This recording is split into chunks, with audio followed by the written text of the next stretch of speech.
আপনি কি জানেন বান্দরবানে এমন একটা ট্রেইল আছে যেটা দেখলে মনে হবে আপনি বাংলাদেশে না পৃথিবীর অন্য কোনো প্রান্তে চলে এসেছেন।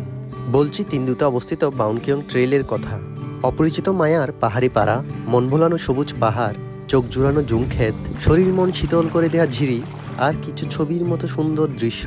এই অনুভূতি ভাষায় প্রকাশ করা সম্ভব না। এই সুন্দর বর্ণনা শুনেই কিন্তু চলে যাবেন না সেখানে। এই ট্রেল যতটা সুন্দর ততটাই কঠিন। বৃষ্টি ভেজা পিচ্ছিল পথ, গাছের শেকড় ধরে পাহাড় থেকে উঠানামা আর পথ হারিয়ে ঘন জঙ্গলের গভীরে পথ খোঁজা। প্রতিটা পদক্ষেপেই একটা নতুন চ্যালেঞ্জ। কিন্তু যখন পাহাড় থেকে প্রকৃতির এমন রূপ দেখবেন, সব কষ্ট এক সেকেন্ডে ভুলে যাবেন। এই দৃশ্য দেখার জন্য তো ট্রেকিং করি। আর যারা আমার মতো অ্যাডভেঞ্চার লাভার, তারাই শুধু বুঝতে পারবেন পাহাড়ের এমন খাঁজ ধরে হাঁটার আনন্দটা কেমন। আর এত কিছুর শেষে আপনার অপেক্ষায় আছে এই বুনো সুন্দরী। পুরো ট্রেলের অভিজ্ঞতা জানতে চাইলে ফুল ভিডিওটা দেখতে পারেন, লিংক কমেন্ট বক্সে দেয়া আছে। আর এরকম অ্যাডভেঞ্চার মিস করতে না চাইলে এক্ষুনি সাবস্ক্রাইব করে রাখুন নোমেডিক বিপুলে। পাহাড় আপনাকে ডাকছে, শুনতে পাচ্ছেন? সাবধানে উঠতে হবে।